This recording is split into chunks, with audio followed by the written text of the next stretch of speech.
Sebelumnya saya ingin mengucapkan terima kasih kepada teman-teman semua yang sudah hadir di diskusi Fakultas Hukum Universitas Mula Warman pada hari ini.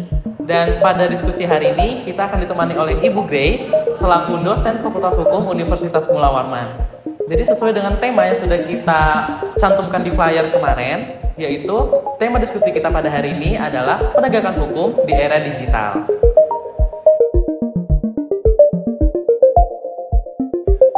Kita sebagai Gen Z erat kaitannya dengan digital. Dan digital ini tidak hanya menciptakan dampak positif, tapi juga ada dampak negatifnya.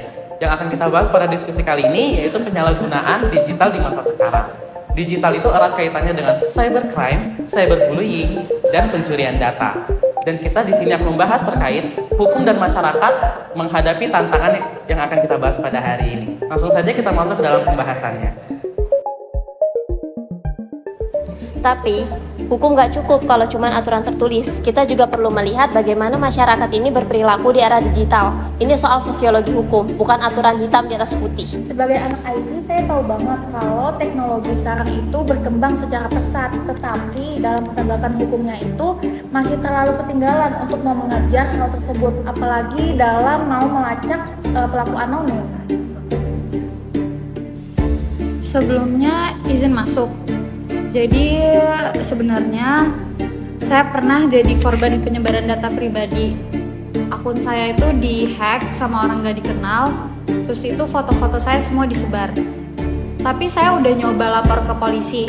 Tapi proses hukum tuh terlalu panjang. Jadi sampai sekarang pelaku tuh belum ditemukan. Ya, saya tahu dan paham kalau itu berat.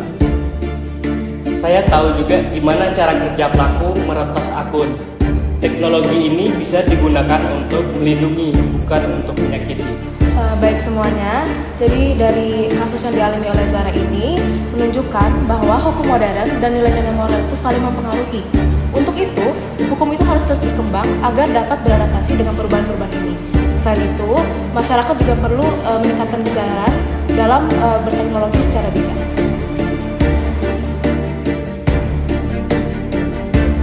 Misalnya begini, pelaku memiliki celah keamanan kecil untuk meretas akun.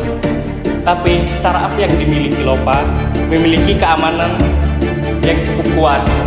Jadi kasus seperti Zara bisa dicegah. Saya sebagai pengelola aplikasi kecil itu saya sering merasa dilema karena mau melindungi user tapi nggak punya anggaran untuk teknologi yang canggih. Jadi saya itu merasa regulasi itu kadang membebani kami.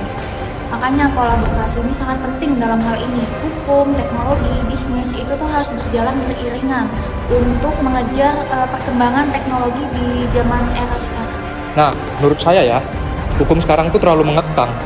Soalnya, saya sendiri tuh sering bikin konten kayak satir gitu di TikTok.